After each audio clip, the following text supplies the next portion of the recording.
रसूलुल्लाह सल्लल्लाहु अलैहि वसल्लम ने अपनी पूरी जिंदगी में किसी को अपने हाथ से कत्ल नहीं किया सिवाय एक शख्स के, और उसकी मौत की कहानी आज भी रोंगटे खड़े कर देती है। वाकई की शुरुआत कुछ यूं होती है। जब अबी बिन खलफ मक्का के कबीले कुरैश का एक इंतहाई मुतकब्बिर और मालदार सरदार था, जो आप सल्लल्लाहु अलैहि वसल्लम और मुसलमानों से शदीद बुग़्ज़ रखता था। हिजरत मदीना से पहले मक्का मुकर्रमा के दौर में जब भी अबी बिन खलफ का सामना रसूलुल्लाह सल्लल्लाहु अलैहि वसल्लम से होता, तो वो आप सल्लल्लाहु अलैहि वसल्लम को देखकर इंतहाई तकब्बुर के साथ कहता, ए मोहम्मद, मैंने एक घोड़ा पाला है जिसे मैं रोजाना दाना और खुराक खिलाता हूँ। मैं इसी घोड़े पर सवार होकर आप सल्लल्लाहु अलैहि वसल्लम को कत्ल करूंगा। रसूलुल्लाह सल्लल्लाहु अलैहि वसल्लम इसके जवाब में इंतहाई सुकून और वकार के साथ सिर्फ इतना इरशाद फरमाते, इंशाअल्लाह तू नहीं, बल्कि मैं तुझे अपने हाथ से कत्ल करूंगा। हिजरत के बाद जब ग़ज़वा ओहद का मार्का बर्पा हुआ और इसी खूनरेज जंग में अबी बिन खलफ अपने इसी मखसूस घोड़े पर सवार होकर लोहे की जरा और हेलमेट में मुकम्मल तौर पर ढका हुआ चिंघाड़ता हुआ मैदान में आया और वो बुलंद आवाज में नारे लगा रहा था, अगर आज मोहम्मद सल्लल्लाहु अलैहि वसल्लम बच गए तो मेरी जिंदगी का कोई फायदा नहीं। सहाबी रसूल हजरत मुसब बिन उमैर और हजरत हारिस बिन अस्सम्मा ने उसे रोकने की कोशिश की, लेकिन रसूलुल्लाह सल्लल्लाहु अलैहि वसल्लम ने सहाबा कराम से फरमाया, इसे करीब आने दो, रास्ते से हट जाओ। जब अबी बिन खलफ इंतहाई करीब पहुंच गया तो नबी करीम सल्लल्लाहु अलैहि वसल्लम ने अपने एक सहाबी हजरत हारिस बिन अस्सम्मा के हाथ से एक छोटा सा नेजा लिया। सहाबा किराम बयान करते हैं कि जब आप सल्लल्लाहु अलैहि वसल्लम ने वो नेजा हाथ में पकड़ा और आगे बढ़े तो आप सल्लल्लाहु अलैहि वसल्लम का जलाल ऐसा था कि जैसे शेर अपने शिकार पर झपटने के लिए हरकत करता है, और आप सल्लल्लाहु अलैहि वसल्लम के गिर्द मौजूद सहाबा इस जलाल को देखकर पीछे हट गए।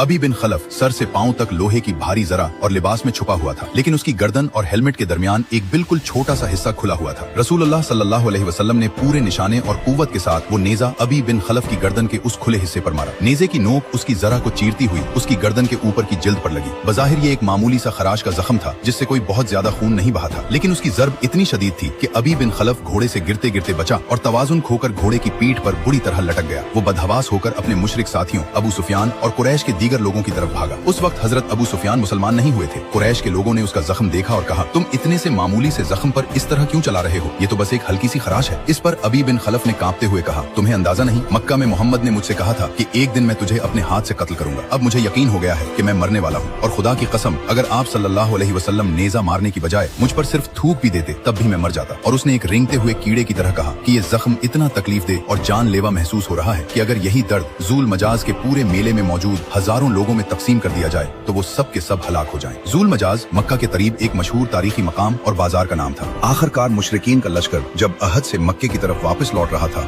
तो रास्ते में सिर्फ नामी मकाम पर पहुंचते पहुंचते अबी बिन खलफ की हालत इंतहाई गैर हो गई। वो उसी जख्म के दर्द की शिद्दत से तड़प तड़प कर हलाक हो गया, और यूं रसूलुल्लाह सल्लल्लाहु अलैहि वसल्लम की मक्के मुकर्रमा में कही गई पेशगोई हर्फ ब हर्फ सच्ची साबित हुई।